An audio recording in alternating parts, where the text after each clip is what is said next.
They all created clones of themselves. Clones? Huh? Oh yeah? Then what's the problem? I did find a log that proves this point. What did you see? A comms log between you and Professor Takamiya. Her field is genetic engineering, I note. There were 15 survivors of that colony, each with a clone established to be compatible, though they grew up in different eras, different worlds. And you aimed to replace your clone's memories with your own. That was your real plan. Right now, I imagine your biggest question is precisely how much of that log I've seen. Am I close? You do have a genius mind, but also the form of a child. I imagine it's harder than usual to hide your agitation. It's absolutely not... Now you're just trying to trick me? Hey, watch it! I'd say, based on that log, Professors Takamiya and Morimura seem to know each other quite well. Maybe you know something about that. Of course not. Then perhaps instead, Tsukasa Okino? Being compatible, that makes one part of his identity clear. He's one of the 15 from the year 2188. So, any theories? Who was he in the year 2188? I need to go to the nurse's office. Care to guess? Stop it. No? Then allow me to clarify. That boy, Tsukasa Okino, is Professor Chihiro Morimura's son, but not her child by personal, conventional birth. The professor donated her egg cells as a young woman, in accordance with the policies on population control.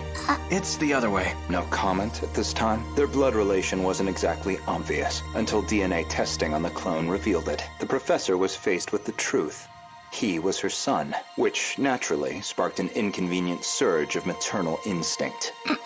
However, Okino himself didn't think highly of the professor. He had his disagreements with the project staff, too. When it seemed like her end was near, the professor recorded him one final message. No. One last chance for him to know the truth. Stop!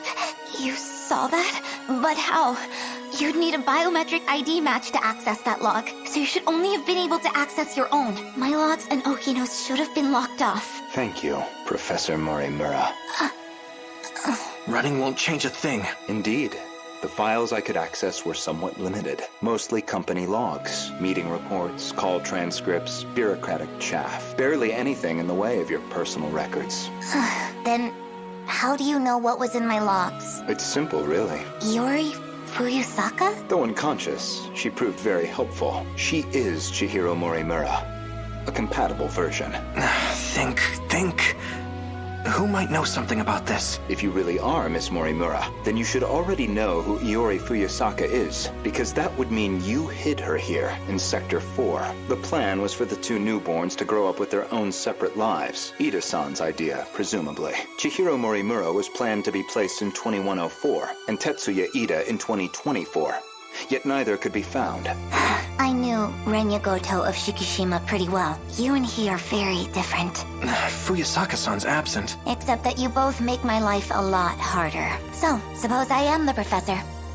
Then what? I want to know the truth. I want to know the reasons behind all of this. But that seems unlikely. I imagine you're not inclined to tell me anything. And why's that? It'd be inconvenient for you if we had all the facts, considering you're trying to eliminate us. What about Yakushiji? From the very beginning,